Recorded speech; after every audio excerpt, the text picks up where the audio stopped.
Dans l'histoire du bon samaritain, la compassion est au cœur de l'Écriture.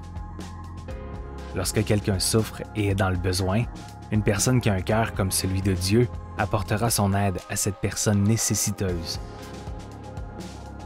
Pour les Chevaliers de Colomb, la charité est au cœur de notre travail et de notre foi et l'a toujours été. Nous sommes des hommes catholiques qui mènent. Nous partageons le désir d'être de meilleurs maris, pères, fils, prochains et modèles. Les Chevaliers de Colomb accordent la priorité à la charité de l'Église et à la communauté.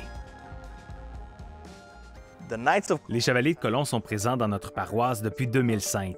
Mon père et mon grand-père étaient membres fondateurs de ce conseil. En 2011, lorsque j'ai eu 18 ans, j'ai finalement rejoint les Chevaliers, ce qui a fait de moi la 3e génération de notre famille à rejoindre les Chevaliers de Colomb.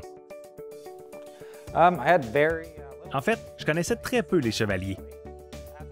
Au fur et à mesure que j'en apprenais un peu plus sur eux et sur ce qu'ils représentent, notamment certaines de nos valeurs fondamentales telles que l'unité et la fraternité, j'en suis vraiment venu à m'identifier davantage à la cause.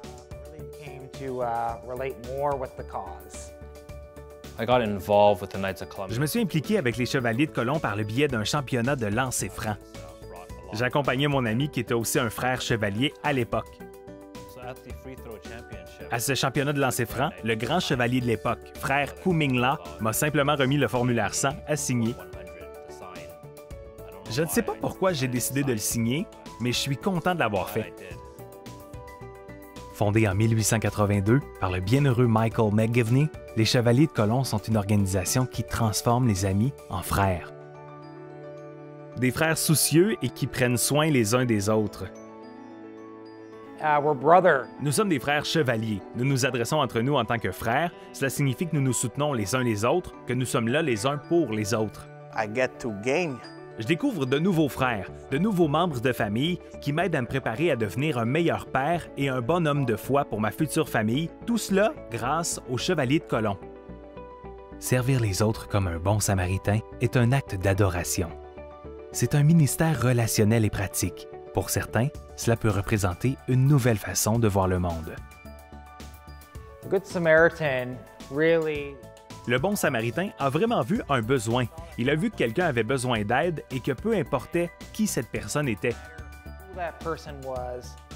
Il a été dit que là où il y a un besoin, il y a un chevalier. Et aujourd'hui, les besoins autour de nous sont vraiment importants. Je salue certains frères chevaliers qui ont été très dévoués pendant la pandémie. Un petit groupe d'entre eux a rendu possible la diffusion de notre messe en direct à nos paroissiens qui autrement ne pouvaient pas sortir. Le monde a besoin des chevaliers. Il faut rappeler que chaque être humain est une création unique d'un Dieu aimant, que chaque être humain mérite la dignité et le respect. Il faut se rappeler que chaque famille a besoin de protection et d'aide pour s'épanouir et que le monde a besoin d'hommes de foi et de vertu offrant leurs dons à Dieu et les uns aux autres. Si je vous pose la question suivante, combien de temps pouvez-vous me donner en un an? Pensez-y. Pouvez-vous me donner une journée? Pouvez-vous me donner une heure? Que vous soyez à la retraite avec beaucoup de temps à offrir, ou que vous soyez un travailleur avec des enfants disposant d'un peu de temps ici et là, il y a une place pour vous au sein des Chevaliers. Pour rejoindre cette cause et soutenir cette mission, devenir plus caritatif au sein de notre ordre, plus caritatif dans le monde, en particulier pendant cette pandémie où de nombreuses organisations caritatives ont besoin de financement et de nombreuses personnes ont besoin d'aide. Tout le monde est le bienvenu ici, alors je vous encourage à vous inscrire et à faire partie de la fraternité. Cela commence aussi simplement que d'être prêt à faire une pause, à écouter et à être interrompu. Répondrez-vous à l'appel?